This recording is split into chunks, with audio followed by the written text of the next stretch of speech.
Terus guys, ada Al Roker yang tertangkap kamera nggak kedip dan tiba-tiba diem gitu aja guys selama beberapa detik. Padahal dia itu lagi membawakan sebuah acara.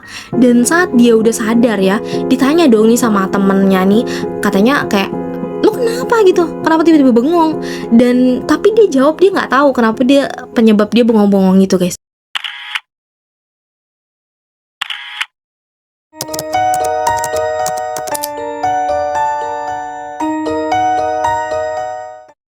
Halo guys, aku Dejis Desi. Terima kasih sudah klik video ini. Jangan lupa klik subscribe-nya buat kalian yang suka horor, kisah-kisah mistis, kriminal, dan kisah-kisah lainnya yang penuh dengan plot twist guys.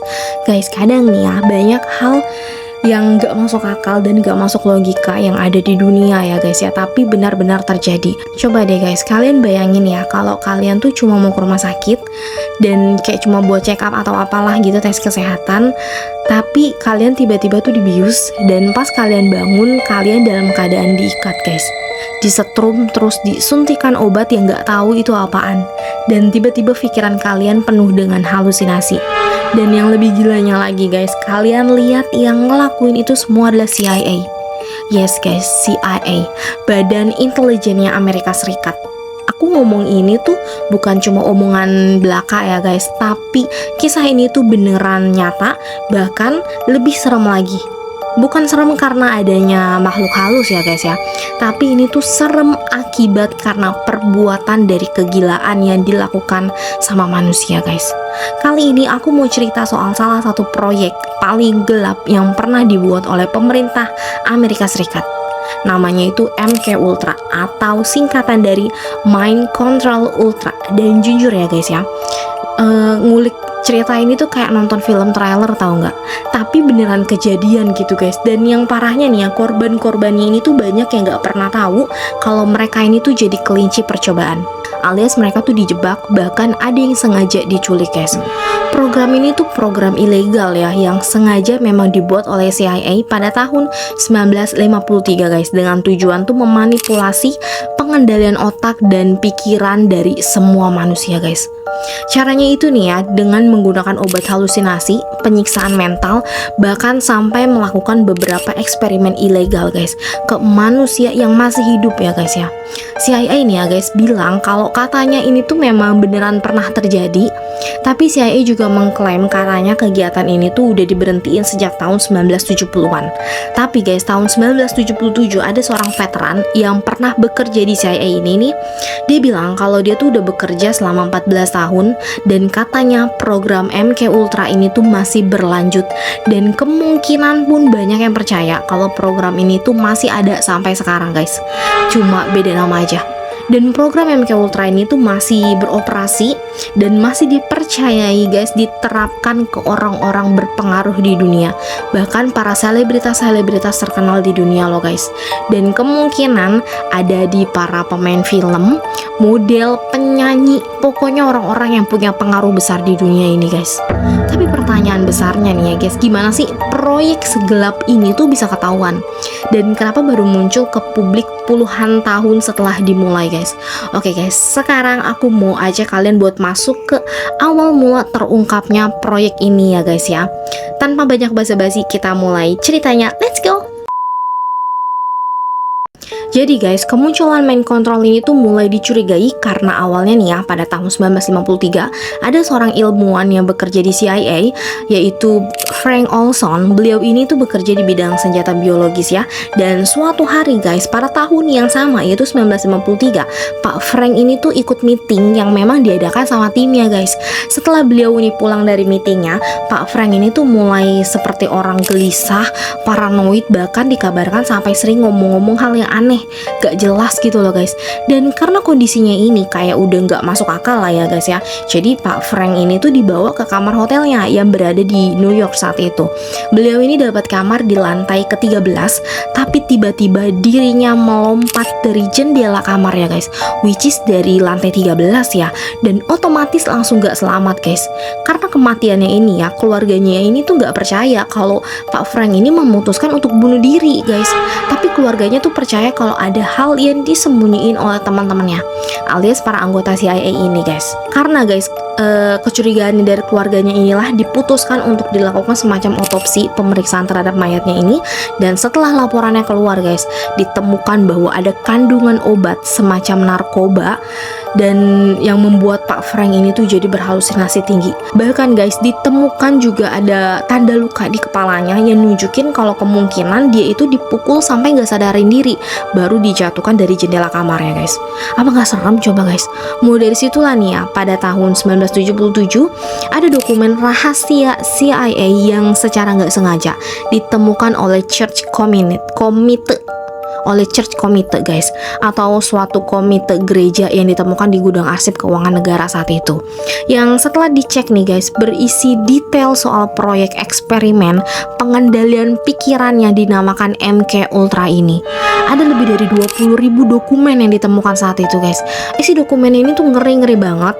Ada tertulis kalau CIA pernah melakukan eksperimen LSD atau suntikan obat terlarang semacam narkoba gitu loh guys, yang buat mereka tuh bisa berhalusinasi, bisa hipnosis, bahkan sampai mereka tuh bisa menyiksa mental mereka sendiri.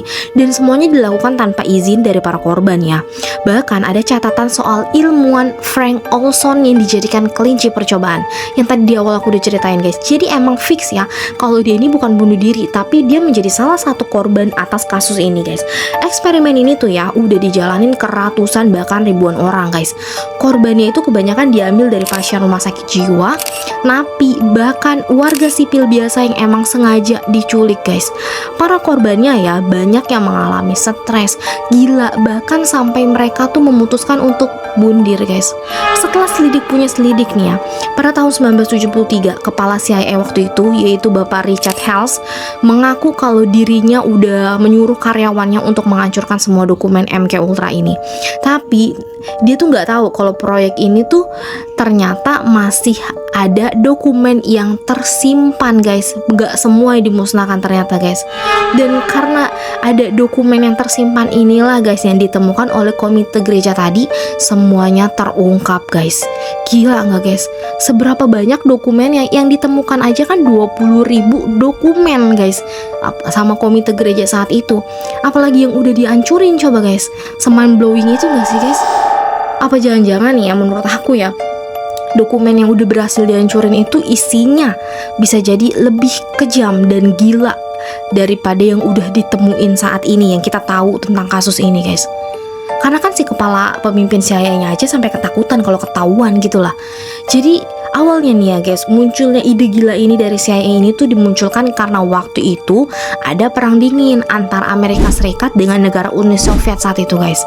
CIA dan Amerika ini mengira kalau negara-negara Uni Soviet saat itu kayak Cina, Korea Utara dan lain-lain, dia itu punya alat yang bisa mencuci otak atau pikiran dari para tawanan-tawanan mereka guys. Karena seujon gitulah ya guys ya, akhirnya si Amerika dan CIA ini tuh kayak gak mau kalah. Kalau negara Uni Soviet bisa, kita harus bisa lebih gitu, istilahnya gitu guys. Jadi Amerika dan CIA saat itu tuh kayak cuma mengira-ngira guys, gak diselidikin pastinya kan, cuma karena pikiran dan iri dengki aja gitu guys, ujonnya dia. Dan inilah yang akhirnya membuat eksperimen ini berjalan guys. Tapi nih ya, karena keegoisan dan sifat yang gak mau kalahnya ini guys, CIA dan Amerika Serikat bertekad gitu ya buat bisa mengkontrol dan mengendalikan semua pikiran orang secara massal. Jadi gak cuma masyarakatnya aja guys, tapi ke semua orang guys yang bertujuan untuk senjata negara mereka. Mereka ini tuh melakukan uji cobanya melalui obat-obatan yang tadi ya guys, kayak LSD gitu, yang akan berpengaruh dalam perubahan sikap seseorang melalui caranya mereka berpikir gitu. Mungkin biar lebih mudah di brainwash kali ya guys ya, jadi biar lebih gampang dicuci otaknya gitu. Dan rencananya kan mereka kan jadi ini tuh buat senjata negara mereka gitu ya. Bayangin aja guys, kalau ada orang-orang penting di seluruh dunia gitu ya di brainwash dan tiba-tiba ditanyain soal hal-hal penting di negaranya mereka gitu guys, apa nggak jadi senjata yang berharga banget buat Amerika? Dan saat itu ya guys, tujuan utamanya kan di negara Cina ya, yang memang termasuk negara Uni Soviet saat itu. Kita tahu lah ya, sampai sekarang aja Amerika dan Cina tuh kayak perang dingin di teknologi ya guys ya. Kayak mereka tuh kan ngeluarin beberapa teknologi canggih gitu ya sampai sekarang. Karena kemauannya buat mengkontrol pikiran semua orang ini ya guys ya, otomatis jadinya kan mereka butuh orang banyak yang buat dijadiin uji coba eksperimennya. Akhirnya mereka merencanakan sesuatu dengan bekerja sama awal-awal nih dengan perempuan malam guys. Jadi saat itu tuh perempuan malam ini tuh disuruh mencari lelaki yang tergoda sama mereka dan membawa para lelaki itu tuh ke sebuah rumah bordir palsu. Kayak memang disengaja gitu guys, dibuat sama anggota CIA ini, dan dibawalah nih ya ke sebuah kamar yang ternyata di dalam kamarnya itu terdapat kaca tembus pandang satu sisi ya guys ya. Terus mereka ini disuntikin obat LSD gitu guys. Mulai dari situlah CIA semakin menggila guys, karena mereka ini mulai mencari orang-orang random, bahkan napi dan para pasien yang dirawat di rumah sakit jiwa pun gak luput dijadikan bahan uji coba mereka guys. Dan ini tuh semua dilakukan tanpa sepengetahuan dari orang-orang yang bersangkutan ya guys ya. Eksperimen ini tuh dilakukan gak cuma di lab CIA aja guys, tapi juga di universitas-universitas, bahkan di bar, di rumah-rumah sakit, dan di penjara juga guys.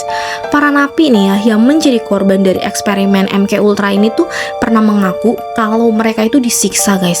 Mereka disetrum, disuntikin obat dengan dosis yang berbeda-beda, dengan tujuan biar si para CIA ini tuh melihat efek dari beberapa dosis yang berbeda itu. Dan guys, aku dapat info, katanya nih ya, orang-orang yang berhasil di mind control memiliki ciri-ciri yang kayak mereka tuh udah sering ngeglitch, kayak gak punya kendali atas pikiran mereka sendiri guys. Jadi kayak misalnya nih ya, ada orang lagi bercanda-canda heboh, lagi ngobrol-ngobrol, tiba-tiba dia diem dan mimik mukanya tuh berubah diem aja gitu guys, kayak bengong aja. Dan inilah yang memicu kontroversi terhadap konspirasi banyak orang yang bilang kalau MK Ultra ini tuh masih ada sampai sekarang dan hanya diganti namanya aja guys. Sama halnya kayak yang udah aku jelasin di awal ya guys, banyak yang bilang kalau program MK Ultra zaman sekarang tuh diaplikasiin ke public figure dan para tokoh-tokoh terkenal yang berpengaruh di dunia guys. Kayak nih ya, ada contohnya, ada video Britney Spears yang pernah muncul di sebuah wawancara gitu guys, yang tiba-tiba berperilaku cukup aneh. Coba kita cek videonya ya. Year that would test a lot of people. Illness in the family. A breakup. This spasm of publicity about what happened from Mexico to London. It was pretty rough. Yeah. Yeah, it's kind of weird. Ah, weird. Hello. Oh my goodness. Hello. Ew. Strong Brittany. Yeah, it was a weird time. Ew. I'm embarrassed. Can we stop? Selanjutnya juga guys, ada Cardi B, rapper yang terkenal yang pernah tertangkap kamera lagi bengong tiba-tiba guys. Dan banyak yang percaya kalau Cardi B ini tuh lagi ngeglitch perkara program mind control ini. Coba kita lihat videonya guys.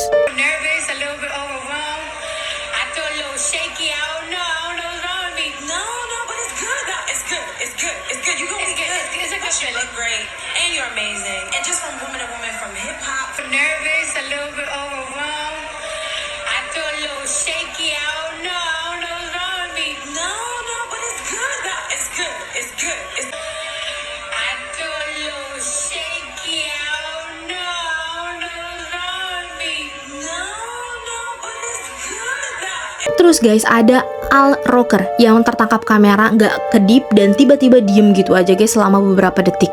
Padahal dia itu lagi membawakan sebuah acara. Dan saat dia udah sadar ya, ditanya dong nih sama temennya nih, katanya kayak, lu kenapa gitu? Kenapa tiba-tiba bengong? Dan tapi dia jawab dia nggak tahu kenapa penyebab dia bengong-bengong gitu guys. Dan masih banyak lagi yang membuat public figure dipercayai kalau dia tuh masuk ke dalam eksperimen mind control ini guys. Gimana menurut kalian guys? Kalian percaya nggak atas kasus mind control ini? Apakah mind control ini nyata dan menurut kalian masih terjadi nggak saat ini? Oke Oke guys, segitu aja dari aku. Semoga kalian terhibur. Mohon maaf atas salah-salah kata-katanya. Terima kasih juga buat kalian yang udah tonton sampai habis. Jangan lupa subscribe, like, dan komen yang banyak. Ikuti aku juga di sosial media aku lainnya di Decis Desi. Sampai ketemu di video selanjutnya. Sehat-sehat ya guys. Bye-bye.